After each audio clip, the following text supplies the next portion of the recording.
د ټیک ټاک یو حادثه مخې راغلی ده چې د شپږشتو کالو یو ځوان چې دی هغه د ټیک ټاک د وجې نه وفات شوی. څنګه وفات شوی چې وایي هغه د ټیک ټاک ویډیو جوړوله او د هغه نه تماچه ډزېدلې، د هغه ملګری چې دی په هغه ډز باندې لګېدلی او هغه په ټایم باندې چې دی وفات شوی دی.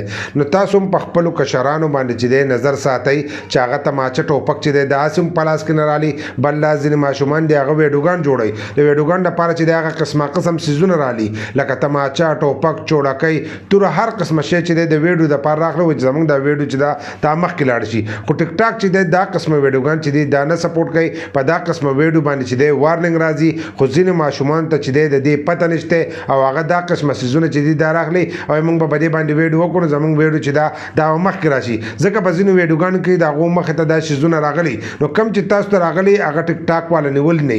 کله چې هغه ونیسي نو دغه ویډیوګان چې دی دا هم ختموي. بیا موږ چې دی ټیک ټاک بدنامو. ټیک ټاک چې دی دا تاسو ته نه دی ویلي چې تاسو تماچه ټوپک چې دی دا راواخلئ. هغه دا قسمه ویډیو چې دا نه پرېږدي، خو موږ هم بیا دغه قسمه څیزونه چې دي دا راخلو او د هغې سره ویډیوګان چې دي دا جوړو. نو که دغه ویډیو تاسو جوړوئ نو دا ویډیوګان چې دي دا په یو ځای کې چې دی دا هم نه چلیږي. په دغه قسمه ویډیوګانو باندې چې دی اکثر وارننګ چې دی دا راځي. نو دا قسمه څیزونه چې دی ویډیوګان مه جوړوئ او دا قسمه حادثې چې دي دا ډېرې زموږ مخې ته رالې. تاسو به هم کتلي په سوشل میډیا باندې دا قسمه ویډیوګان چې دي دا پراته دي. د ټیک ټاک ویډیو یا جوړئ یا نور ویډیوګان جوړئ او په هغې کې تماچه ټوپک چې دی دا وډزېږي او زیاتر کسان چې دي د دې د لاسه مړه شو. نو کوشش کوئ چې دا قسمه څیزونه سره چې دی ویډیوګانې جوړ نه کوئ. بل لا چې تاسو هم په خپلو کشرانو باندې چې دی نظر ساتئ. ځکه